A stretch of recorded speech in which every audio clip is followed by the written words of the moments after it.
Hello and welcome back to another episode of Esports Vikings Weekly. My name is Teemu, as per usual, and there's a person to my left. Hello, Jana here. Now it's your turn to do a thing. Yes, my thing. Follow us on Twitter, YouTube subscription. We have websites, go there too, in Finland, Finnish and Swedish. Make sure you check those out. There's a lot of cool stuff in there. Especially Twitter. Especially a lot of cool stuff on Twitter, especially now because we have some good esports going. So yeah, and another good thing to mention is that on our Finnish and Swedish website, we've actually done a lot of updating to our guides. So check those out for playing, viewing, and even betting in some ways. So make sure to read those. Especially now is a good time for the viewer guides. We have some League of Legends going on. If you're new to that, check out our viewer guides, and then you go and watch the final. Yeah, the final. That's next weekend. Yeah, and well, now we know which teams are there. So speaking of League of Legends, let's talk about League of Legends Worlds 2019. The semifinals were played this weekend, or last weekend actually to be exact. Yep. And we have our finalists. Would you like to do the honors? Well, I think we had two pretty interesting matchups because the first one we had the two Chinese giants, I guess it's fair to say, going up against each other, FunPlus Phoenix and Invictus Gaming. And Invictus Gaming obviously won last year, but they won't this year because FunPlus Phoenix went and won with 3-1. Very similar score to the quarterfinals. Yeah. Both teams looked a bit shaky in the beginning of the series. Well, I would say both teams have looked shaky actually through the whole tournament, especially in the beginning. Then they picked up a little bit, both of them, and I think most people were really torn about who's the favorite here, and I don't know. At the end of the day, FunPlus Phoenix were the stronger team, quite single-handedly, really. It started close, but that's it. FunPlus Phoenix in the final, which is very surprising because in the beginning of the tournament, it really looked like they might not even go to the playoffs, honestly. No. So they really picked up, and well, another Chinese team in the final again. So that's pretty cool. And then in the other series, we had the hopes of Europe versus, well, the Korean powerhouse, let's put it like that. Arguably maybe the best team in the world, SK Telecom. Yeah, I mean, obviously these two teams were both favorites to win the whole tournament ever since it started, ever since forever, you know. It's sure they both stumbled a little bit in the group stages, but SKT, I mean, they had their toughest group in the whole tournament and they lost one game to Fnatic, and that's excusable. That's okay. They still show that they are a high-class team, and G2 also looked good in the groups, but then they lost their last game against Griffin, which put them in second place in the group, which was kind of surprising, I suppose. They also had the tiebreaker game where they fell through completely, actually. But G2 showed up heavily in this series, so how about that? 3-1 again. 3-1. So now in the finals we have Europe versus China, basically, and we're cheering for Europe. I also want to add that it's pretty interesting that G2 won earlier this year against SKT as well in the mid-season invitational. So I guess it's fair to say they showed again that they are the better team, even though this is the big stage and they proved themselves. So because SKT has been arguably the best team in the world, and now G2 has beat them twice, so does this mean G2 is arguably the best team in the world before the final? Yes. Europe over NA. Europe over Asia. Well, what up? You know, NA is lowest on the list anyway. So trash. Let's not talk about it. But G2, looking at it, they are the favorites going into the finals. So that's where we stand, and it will be a very exciting final, I'm sure. Okay, predictions for the final. I'm gonna be again. This is super easy, actually. Yeah. Okay. My predictions are always a bit edgy, right? To say the least. Yeah. So I'm gonna say 3-0 G2. Yeah. Okay. So my theory is this: every single game in the playoffs has ended 3-1. The favorites always won. So of course G2 is gonna win 3-1 in the final too. Okay. It's pretty simple. Well, we'll see about that. Next subject on the list is Blast Pro. Yeah. And what the hell happened? was an interesting tournament. Of course, it's a pretty big surprise that FaZe Clan won it, and they won it in the final against NIP, which, of course, it's surprising. But I think it's fair to say that at least NIP has been looking really good for a while, or since they changed Get Right for Twist. So that's not really that big of a surprise to me. And also a few of the teams behind there, like Astralis and Liquid and Na'Vi as well, they have all been struggling lately. So the big surprise for me is that FaZe wins the tournament. Sure, that's a very big step for them compared to where they've been, because this year for them has been horrible. And it wasn't better after the changes with Coldzera and Brokey either. So this is good for FaZe, really, really good for FaZe. And also, I want to add this, we have been on top of Olofmeister a lot, you know, change him and so on, but he was really good this tournament. I want to shout him out a little bit. Yeah,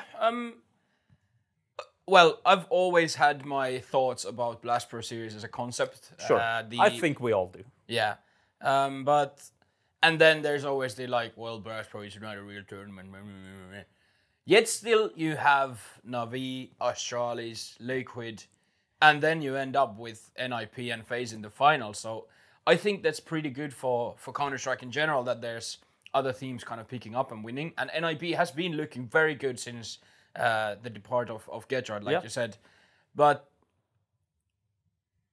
I have this weird feeling that there's big changes happening now with Counter-Strike, because the big powerhouses are not showing up properly, kind of thing. Well, I think obviously I do agree with that, but I think it's great for Counter-Strike that these teams like NIP and FaZe are looking better, but it's not good that the like Liquid, Astralis, Na'Vi, all of them are struggling. It's not only that these other teams are playing well, they are struggling. So the top part of the teams right now is really unclear. And like we have Evil Geniuses obviously in like one of the top teams as well, but we don't really know where they stand either, because they have up and down results all the time. So I think, speaking of that, that's it for Blast Pro, and also that's the last one for the year. So the next tournament we'll have with Blast is the Global Finals in Bahrain. So that would be pretty cool. And also, speaking of these teams, we have a few of them coming up in IEM Beijing, which starts tomorrow, Thursday. Yeah. So that's going to be pretty interesting to see. We have Astralis there again, we have FaZe, and also we'll see Evil Geniuses again, Vitality, and well, ENCE, your boys are showing up as well. And then VG Gaming and Tyloo. Yeah, well, they are there to represent the Chinese scene, I suppose. Yeah. No, but seriously, like even though, okay, we can laugh all we want about Chinese teams being there, but sometimes they actually get some pretty decent results. Tyloo has played their way to majors through qualifiers. Yeah. Multiple times. Like, Tyloo is a team with a lot of potential. There's no laughing about it. The VG Gaming, I'm not convinced. But, sure. you know, if they can take a map or two maps in the tournament versus the Giants, I mean, that's a win for them. Of course it is. And it's also, I mean, it's good for the scene in general, because this is a really stacked tournament and these teams get to play them. And to be quite fair, I mean, of course, they are not going to go and win, but they usually produce some pretty good results. So it's a good time for them to show what they can do. Yeah.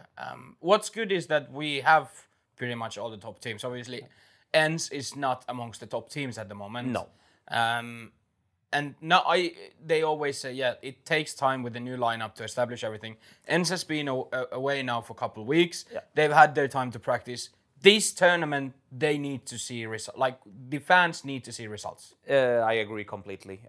We have been excusing them for long enough. This is where they have to show up. Even though it's a tough tournament, going far here is really, really tough, because you have, like, from the top 5, you have everybody but, let me think, Liquid, I suppose, but I don't even know. Liquid's struggling, so this is a really stacked tournament, but it is time for ENCE to show up, definitely. If they don't show up, I've judged the Alexi B move.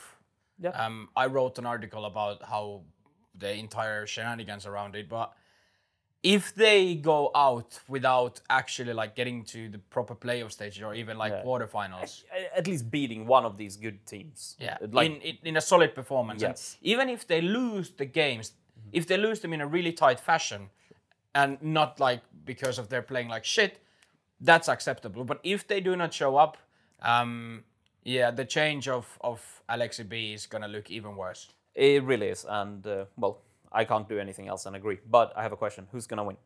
Bam, quick. I'm gonna say Vitality. Okay, Yeah. fair. Saiwu is coming back. Shox I is am coming not back. gonna say Vitality because I believed in them last time and they really didn't show up. So Who are you gonna pick? I've lost my confidence in them. I really feel like Evil Geniuses is the best team right now, even though they are up and down. But I still think they are better than these other teams, and I believe they are my favorite. That's a good shout. But I just think that because Vitality, their last tournament was a pancake. Yeah, Starsters wasn't good for them. And it was really Astralis are up and down. So, well, FaZe is obvious. FaZe is an outsider. They did play well now in Blast. So maybe they can continue. But then we come back to the usual thing where they just ended one tournament and then they fly from Denmark to China. And, that might be an issue. So we'll see. But interesting tournament because all teams are a little bit here and there right now. So we'll see. Then let's talk about StarCraft WCS Global Finals, which were played in or during BlizzCon and in BlizzCon. Yes. Well, we had a discussion about this before, and well, it didn't go as you would have hoped, I suppose. I cry every time. Yeah, it was sad. I wanted to see Cyril do well, and well, it started really good. He won 3-0 the quarterfinal against Zoo. Zoo, yeah. So that was great, but well, then it was pancake in the semifinal against Raynor. So there were. I don't understand how Sarah lost to Raynor. Well, I mean, they had quite a few close games during the year as well. So I'm not super surprised. I think people put Cyril as too big of a favorite. It's still close games, but of course, Cyril was my favorite for sure. But some people it's not even a. He's not going to have a challenge, That's. I'm completely biased, by the way. If someone didn't know, I'm almost always biased. I have the blue and white glasses on my head, not today because they're somewhere else. But I like Cyril. I like the glasses actually. You should have them sometime. Yeah, you mean my glasses here on the show? Did you have them on? I don't know. I don't think so. No. Yeah. Anyway, maybe we should move on. But anyway, Dark wins and Raynor in the final. Yeah, and fair to say that Dark showed. Well, he was the best player this tournament. There's no doubt about it. He won his quarterfinal 3-0, won the semifinal 4-0 or 3-0, sorry, and the final he smashed Raynor 4-1. Yeah. So not much to say about that. He was the best, and that's it. But also, I think it's fair to say that this tournament showed that Zerg is too strong. All the Zerg players did really well, and that's been the case a lot lately. I'm pretty sure we are going to see some kind of nerfs to the race in general because it's too strong. That's just the case. There's no doubt about it. The other races can't do anything against Zerg really on that level. So we'll see what happens, but I'm pretty sure we're going to see changes, and that might change up the whole Cyril dominance thing too. So we'll see. Maybe Cyril's just gonna get better. Yeah, maybe he'll just change race and win anyway. Yeah, true. I mean, fun fact about Cyril, he plays in these small global tournaments in Finland, right? Yes. He never plays with Zerg. He plays with Terran, I think, because that's the race he plays the least. Yeah, and he still wins every game. I was actually watching it, and it's almost ridiculous. He still wins without a sweat. It's crazy. But I think he has his mouse on his left hand and plays with a different race, hands behind his back, and still wins. Well, he's a robot, but it wasn't enough this time. So. And then some Hearthstone Grandmasters. Yeah, I think we have some interesting news there. I think it's fantastic news. Yeah. So we had the Grandmasters finals being played out, and maybe you can tell us about our winner. We have the first female Grandmaster winner in Hearthstone. Called BlizzCon title in general. In general. Yeah. I think it might be the first major title in esports that's ever been won by a female in solo. I really can't think of it happening earlier, so I think that I'm sure if there is something, it's some smaller tournament. This is a big tournament, so that's awesome. So Leon from China, congratulations.